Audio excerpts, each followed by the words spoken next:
Putin inaugurated for the fifth time. This event is interesting in terms of current geopolitical events. Everybody in Russia is curious about what kind of changes are waiting for the government. Two most important points are the Minister of Economics and the Minister of Defense. With current embargo wars and literal military war in Ukraine, these two ministries play an important role for Russia. When Putin won, he offered a new program of development for Russia. He emphasized that Russia must provide itself with its own technologies, key components, materials, and means of production, and it's also necessary to establish the production of the entire line of necessary products. The president has repeatedly spoken about Russia's humiliating technological dependence on the West. Since the beginning of the military operation, hundreds of foreign companies have left the Russian market. This is pushing Russia to overcome dependence, Putin emphasized. Not only are these technologies needed for the economy, but also for the army. Currently, as the USA has stated many times, Russia is getting technologies from China. It's essential for Russia to start producing, if not everything, but at least most of the technologies. While economists are thinking about how to adjust the budget for new goals, the army is waiting for the new ministry. After the failed first attack of Russia in Ukraine, Shoigu lost a lot of reputation. Many soldiers are waiting for him to go. Nobody knows how it will turn out. But the first hint we already got was with his one of the most valuable people sentenced to jail. As I previously showed in my previous short, the arrest of Timur Ivanov before the inauguration is a clear indication that something is happening behind the curtains. In Russia began to write that instead of Shoigu, Yumin will become Minister of Defense, and Surovikin will become Chief of the General Staff. While I'm skeptical about Surovikin, change of Shoigu looks likely, especially after Putin emphasized that a new elite is born. These elite are those who are waiting for Russia. Putin already showed that he is listening to the army from below. Russia had a big scandal with sex party with celebrities. It will not be a big deal until as people as say one of the soldiers on the meeting with Putin pointed it out, after which everybody in the party got problems. Nevertheless, this topic is on everybody's attention. Russian foreign policy also drastically changed after the beginning of the war in Ukraine.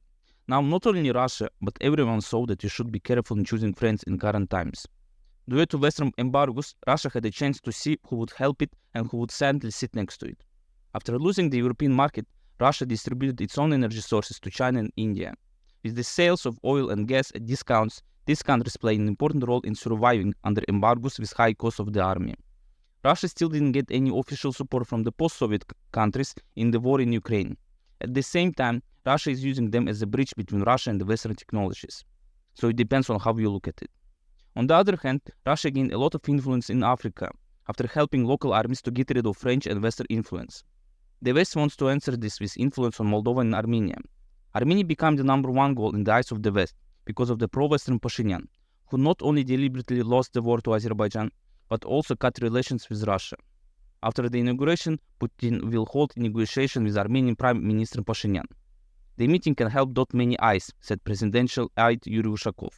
According to him, recently between Moscow and Yerevan, contacts have noticeably decreased at various levels, and problematic issues have accumulated. After Putin's last meeting with Pashinyan in December 2023, the state leaders virtually did not communicate, Ushakov said. The West would be happy to start a new front under Russia. Georgia and Armenia are the best strategies. So what we are witnessing there right now, like the protest in Georgia, will define the stability of the region.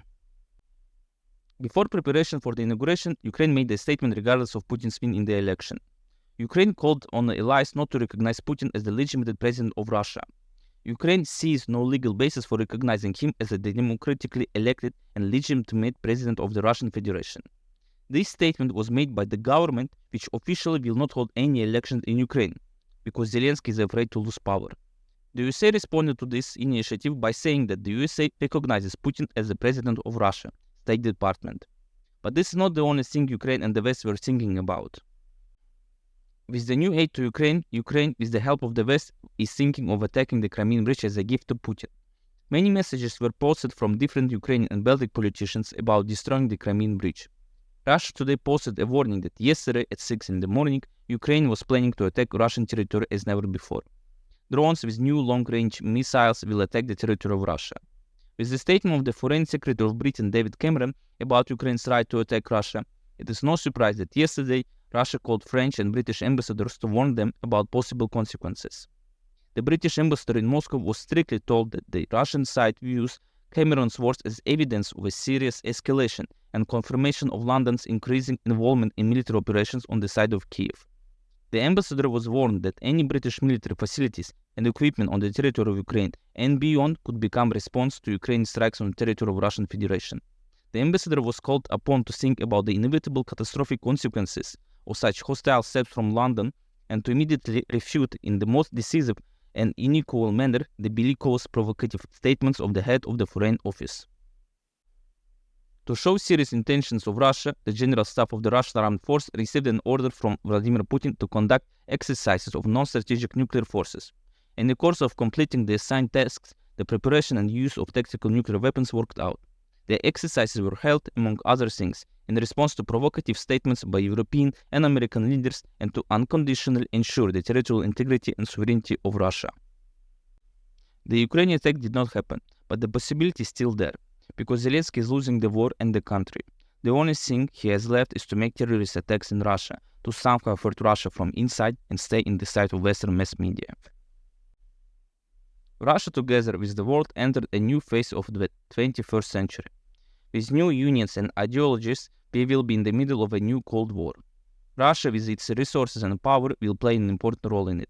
Ideologically, if the West offers ultra-liberal ideas, Russia, China, Turkey, and many other countries on their side offer conservative values. Every country will decide on their own which side to choose.